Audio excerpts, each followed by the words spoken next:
Les voy a contar algo. Cuando pactamos la entrevista con Fernández de Palleja, este autor olimareño que vive en Maldonado, que ha generado una cantidad de eventos allí en Maldonado, es un gran gestor cultural, un activo hombre de la cultura, siempre haciendo cosas, es escritor, poeta, docente, crítico literario. Lo que sucede es que él me dijo todo el tiempo que iba a estar aquí. Voy ahí. Siempre utilizó formas de comunicación que lo hacían presencial la charla. Es más, yo creo que le dije por teléfono y creo que le dije, pero después lo veo. Pero la cuestión es que y en las redes sociales él todo el tiempo diciendo voy a estar con Jaime, voy al programa, estoy ahí, en fin. La cuestión es que lo esperamos y el hombre no se vino y están 33 de pata cruzada, vaya uno a saber. Y ahora Estoy, le acabo de reprochar que fue un tema de comunicación, fue un tema de lenguaje, no nos exacto. entendimos en el habla. Y tiene mucho que ver con la novela. Y yo no creo en brujas, estimado amigo, pero que las hay, las hay. No es casualidad, sino que es causalidad que este entredicho que acabamos de tener y que yo estoy ventilando al aire tenga que ver con la forma en que nos comunicamos, porque tiene mucho que ver con esto de tú y vos, tu nuevo libro. ¿Cómo estás? Bueno, muy bien, muy contento de estar hablando contigo y de estar disfrutando de esta desincronicidad que nos ocurrió en este caso. Yo creo que puede haber puesto estoy ahí, viste como le dice la canción, estoy ahí, el tipo de Sí, la radio te lo cuenta. sí. Hay una presencia que en realidad siempre está, ¿no? Porque siempre escucho Sábado Sarandí y seguramente, claro, yo entiendo que el tipo de la radio está en mi casa, vos estás conmigo en la casa o en el auto o en lugares y bueno, se ve que lo pensé de esa manera y efectivamente la novela esta de la que vamos a hablar tiene que ver con algo que pasa con el lenguaje. Sí, Exacto, y pasa eso eso. es muy estimulante. Y bueno, recién Fatoruso hablaba mucho de hoy del lenguaje, pensar y el lenguaje, la importancia del lenguaje y cómo nos define. Pero además, lo interesante es que en tus libros anteriores, y en todo lo que publicás en las redes, y siempre estás como jugando con las palabras. Antes de hablar de tú y vos, hablemos de tu vínculo con la escritura, con las palabras. Bueno, sí, mi vínculo con la escritura, yo, viste que no sé, uno nunca sabe exactamente de dónde viene. Seguramente puedo remontarlo a las lecturas tempranas, a que me estimularon en mi casa, o mi abuela me regalaba libros, me gustó leer y de alguna manera quise estar ahí en la tapa del libro. Tengo como una sensación de que me pasó algo de eso. Tengo el recuerdo de leer con mucha diversión de las aventuras de Juan el Zorro, de Serafín J. García, que es de mi departamento, igual que yo, sin chauvinismo de clase alguna, y de haber escrito cosas desde chico. Es algo que uno no sabe muy bien cuándo empezó, y yo creo que de alguna manera uno viene constituido como para hacer determinada cosa.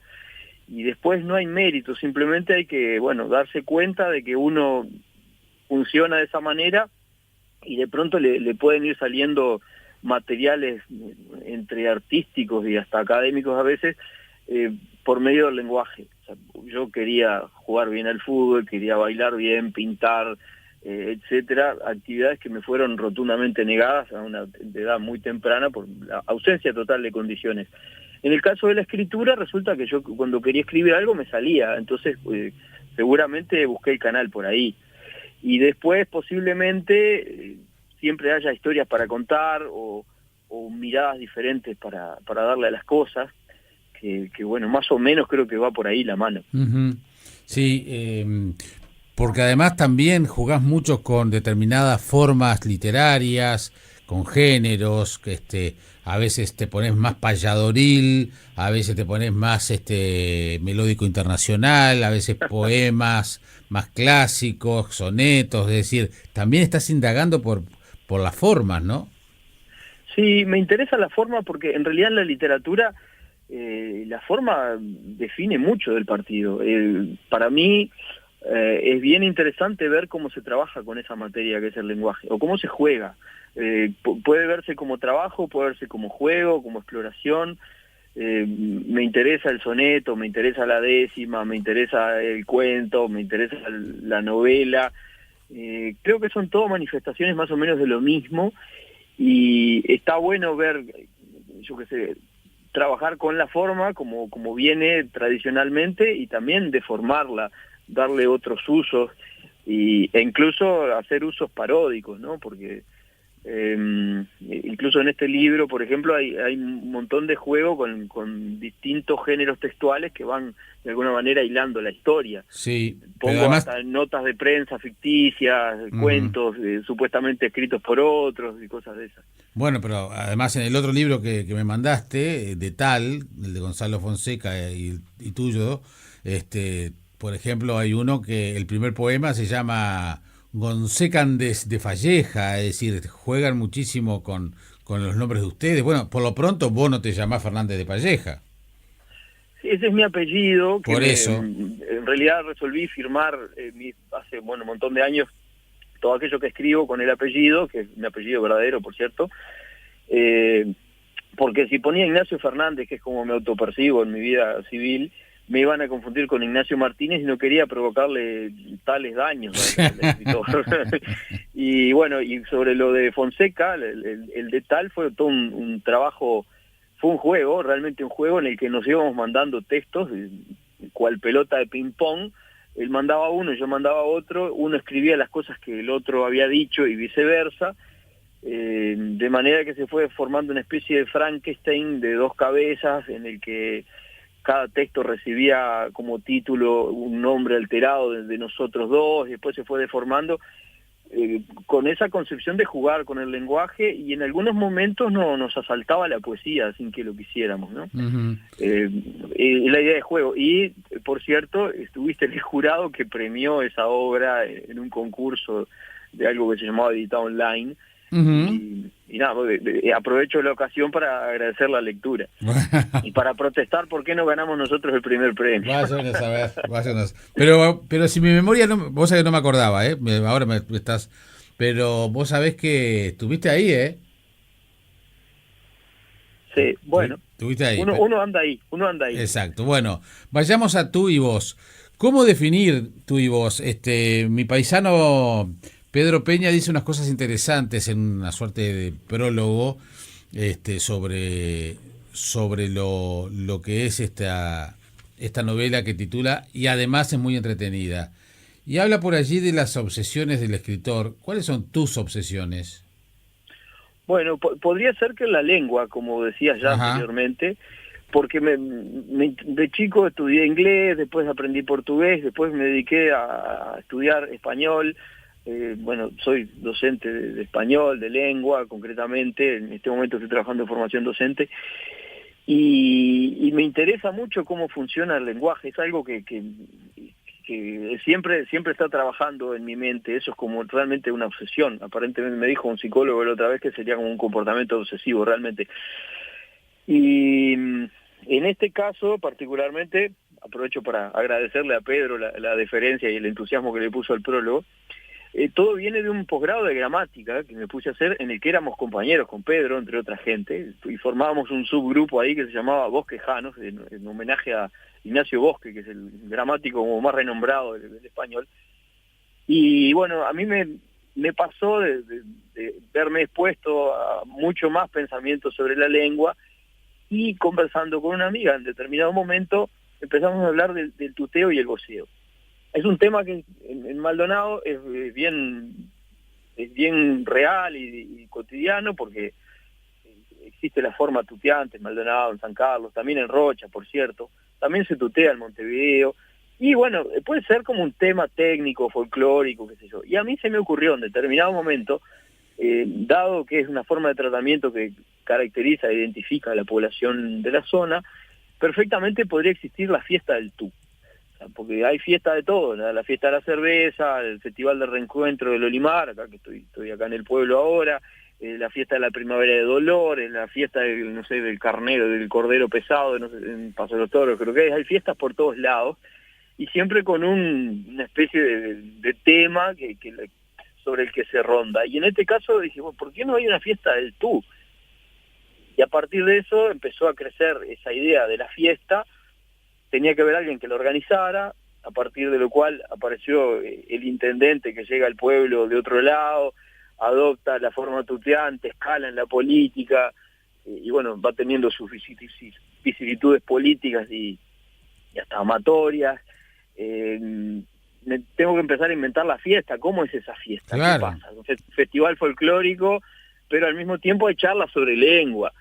Y al mismo tiempo empieza a aparecer siempre el costado sombreado de la sociedad, el costado ese que no está a la luz, donde efectivamente pasan las cosas, donde pasa lo narrativo, lo problemático, de la gente desconforme, la gente que se vuelve fundamentalista, y los vínculos humanos, que en general para mí son los que hacen moverse una narración, un conflicto humano, un audio que se filtra, un intendente que está tratando de ver cómo resuelve ese problema, y por ahí va la cosa.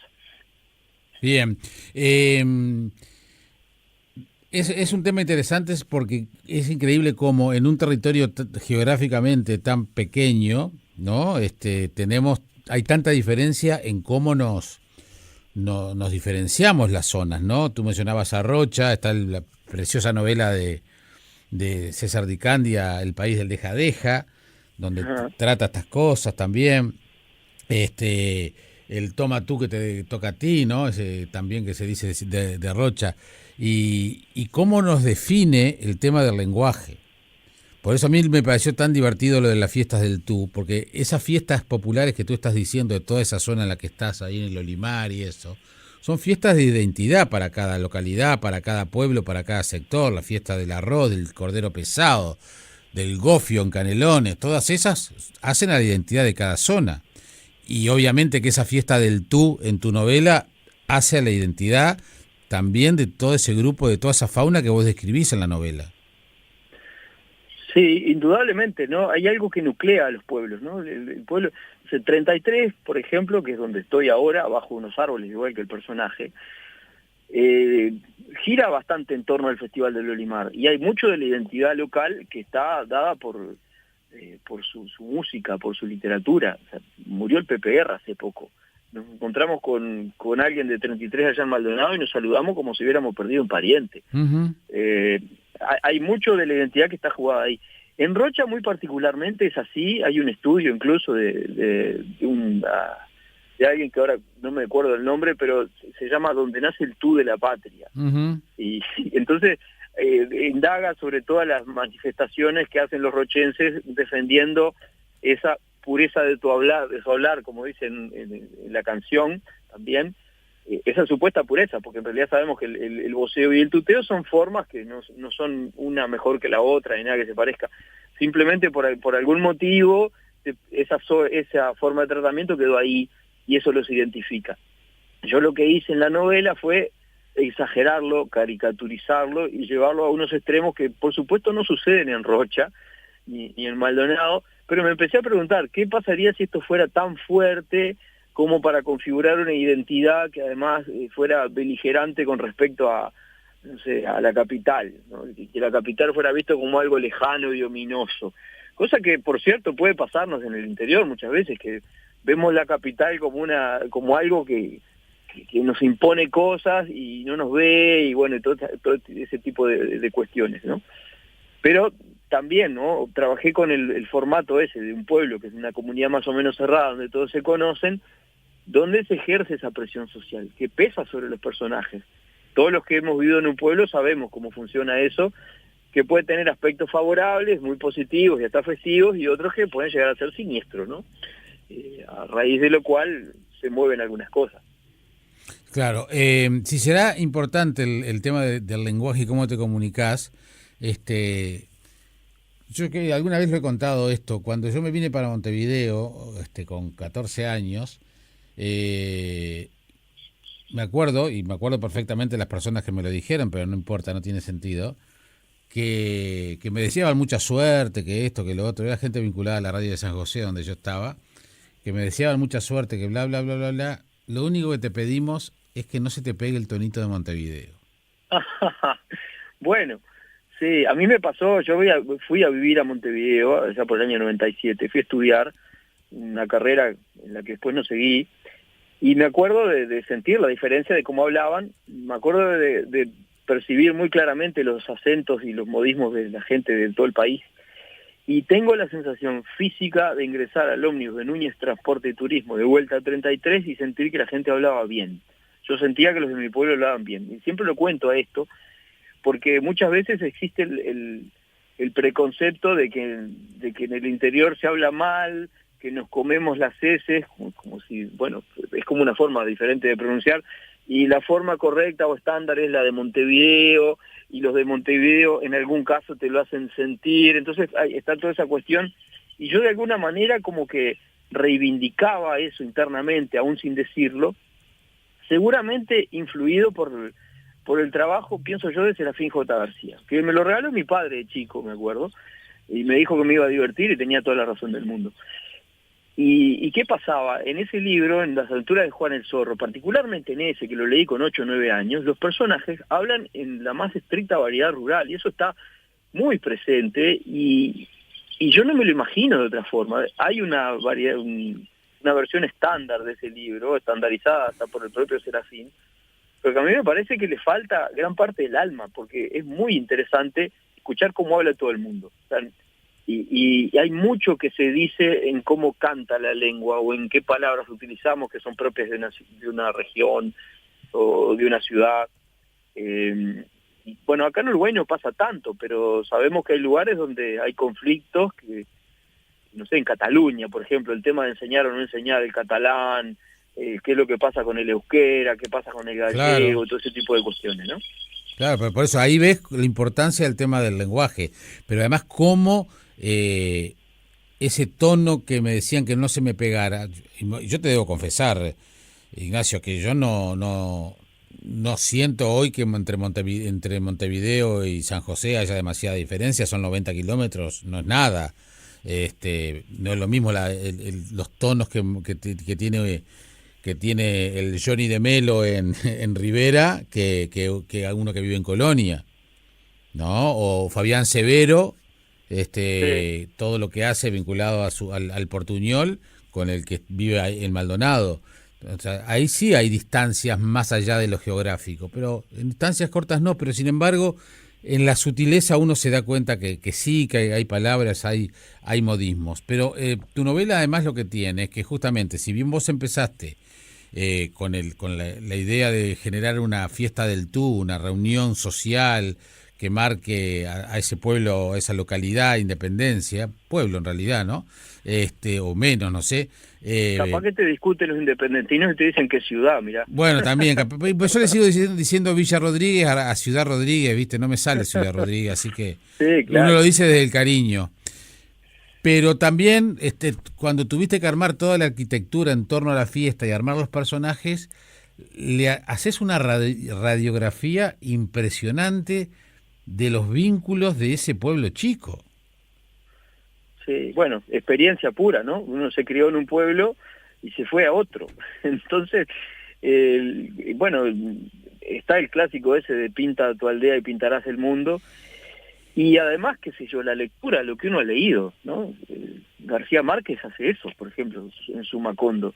Y un pueblo es como un caldo de cultivo maravilloso para que sucedan muchas historias. Y si en ese pueblo pasa una fiesta y hay como mucha energía puesta en torno a eso, existe la oportunidad de observar los vínculos sociales que se dan ahí. Y cuando decimos los vínculos sociales podemos hablar del poder, podemos hablar de, no sé, de unos muchachos que eran camioneros, le tengo mucho cariño a unos personajes que están ahí, que son unos camioneros, que eran amigos de un camionero que acoge al personaje cuando llega al pueblo, el tema del poder político, ¿no? Cómo se gestiona el poder político dentro de un pueblo. Tengo un intendente y un exintendente, la hija de uno que se casa con el otro, algún personaje lateral que se mueve, y ese tipo de cosas uno un poco se las inventa, pero otro poco las copia, porque Claro. están ahí, y a mí me pasaba, recuerdo, estoy pensándolo ahora, ser como adolescente y empezar a ir a los bailes, cosa que hice Ujú. un poco tardíamente con respecto a mi generación, y sobre todo, más que meterme en el baile, observar cómo funcionaba. Es como una cosa que quizás ni siquiera sea un mérito, es que llegué como un poco de afuera y no me quedó otra que observar cómo funcionaba, quién andaba con quién, cómo se movían, cómo bailaban, la forma de vestirse. Incluso, no sé, en un baile del interior es bastante probable que tengas la gente vestida de una manera medio homogénea. Me acuerdo que en una época estaba la moda de las camisas a cuadritos, andaba todo el mundo con camisas a cuadritos. Después miraba a la gente en la plaza y andaban todos de alpargatas, por decir algo. Y eso, bueno, también habla de cómo funciona el ser humano. El ser humano generalmente tiende a pertenecer a un grupo y demostrarlo. Y a veces de manera exagerada, por supuesto. Ujú. Es así. Y Y bueno, y esas referencias también te dan toda esa radiografía y esas referencias, esos vínculos, esas descripciones que haces de los personajes y eso, también me parece que te permiten decir una cantidad de cosas. Por ejemplo, acá yo marqué una que cuando decís, cuando hablas de las frases hechas, de promover el discurso centralista que promueve el aprender a aprender, aprender a hacer, o tonterías como tolerancia, crítica de los saberes, herramienta para el análisis de la realidad. A mí me da la sensación que ahí hay alguien que está sangrando por la herida. sí, por supuesto. Lo que pasa es que el discurso oficial y el educativo en particular es bastante hueco, por no decir falso en algunas cuestiones, y llena de palabras el vacío de acciones, por decirlo de manera resumida. Y asistimos a esto todo el tiempo, ¿no? O sea, es una cosa que ha pasado en estos tiempos, pero que ha pasado en otros momentos. Esos discursos hechos, los discursos hechos de los políticos, los discursos hechos de la gente en general. Yo te iba a decir eso, porque vos también te vas a los lugares comunes de los adolescentes, de la noviecita de acá, o de este matrimonio de allá, o está cargado tú y vos de esos lugares comunes. Es más, te iba a sugerir, o te iba a decir que en realidad no, te iba a decir que esta novela se podía haber llamado perfectamente Lugares Comunes. Bueno, no se me habría ocurrido, pero puede ser, sí. Es que los lugares comunes configuran un paisaje que está ahí todo el tiempo y que son como los carteles, pero la vida de la gente es otra cosa. Y a mí me interesa eso, de ver cómo contrasta de pronto una fachada que la gente quiere proyectar con la vida real que vive, ¿no? Y generalmente cuando la gente a veces se pone como muy fundamentalista con algo, uno les puede encontrar la falla. Lo mismo que, por ejemplo, que nos puede pasar a todos, ¿no? Que si yo me pongo muy hipercorrector, me pongo a observar el lenguaje, mirar cómo hablan los otros, capaz que me olvido de mirarme a mí mismo, por ejemplo, o capaz que, como comentamos desde el principio, capaz que digo una expresión que yo entiendo que está funcionando perfecto, el otro no me la entiende, se genera una situación, salimos en otro horario, y yo de pronto estoy prestándole atención a eso todo el tiempo y corrigiendo la escritura y la ortografía de la gente, y a mí en el libro se me escapa una errata que la descubre un amigo, y yo cuando la veo digo, claro. Igual intento fundamentar, buscando la palabra en el diccionario, encuentro que allá por el 1600 parece que se escribía así, pero igual, la pata la metí igual. O sea que me parece interesante esa observación, ¿no? Es lo que a mí me interesa, es mirar eso y también mirarlo de una manera divertida, porque realmente a mí la literatura, si bien en algunos casos puede expresar lo trágico de la experiencia de algunos seres humanos, yo la veo mucho por el lado del entretenimiento, y por medio del entretenimiento se pueden tocar cuestiones serias o cuestiones que atañen a la vida de todos, incluso son objeto de estudio, ¿no? Pero me parece que hay que buscar cierto juego, cierta diversión, no aplicarle la masa al autor, no aplicar la masa como esos discursos oficiales, por ejemplo, que hablan de la importancia de la lectura. Yo he escuchado mucho esto, probablemente en boca de personas que no disfrutan la lectura, motivo por el cual seguramente tampoco estimulan a que la gente lea. Así que creo que hay eso, hay un goce en el juego con las palabras, que es, como bien decías, lo manifiesto con cada texto que hago. A Sí. veces me doy cuenta y a veces no. Es así, sí, sí, es así.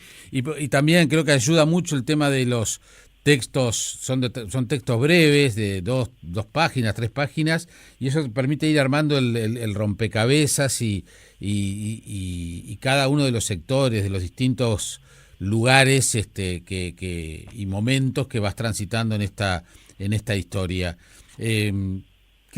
¿Con qué te gustaría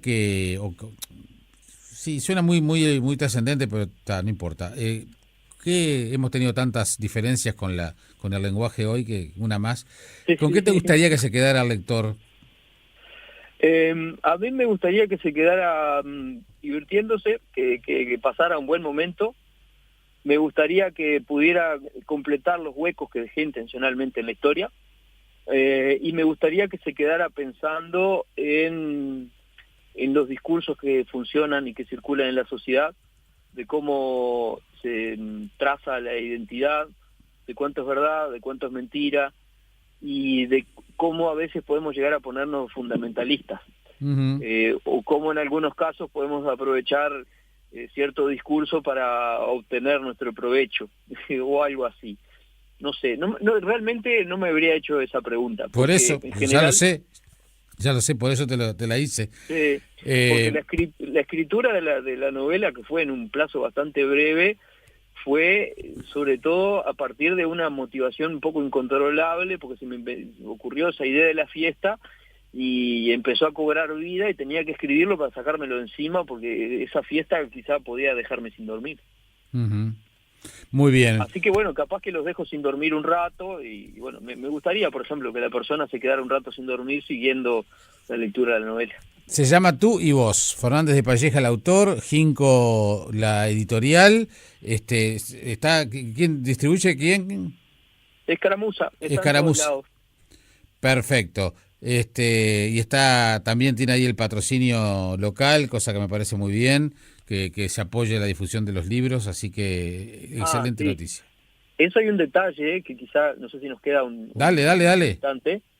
La novela esta obtuvo una mención en el concurso literario de la Intendencia de Rocha del año pasado, y cosa que agradezco. El premiado fue Julio Varela, que fue el que tuvo el primer premio, ya aprovecho a hacerle propaganda, pero lo interesante sucedió cuando fui a buscar el premio, fue en La Paloma, y me trajeron al intendente, Alejo Gutiérrez, y me vino a saludar, y dije, bueno, será un saludo protocolar, viene el intendente, viene a esto, ya era mucho incluso, pero el intendente empezó a contarme cosas de la novela, porque la había leído. Es un gran lector.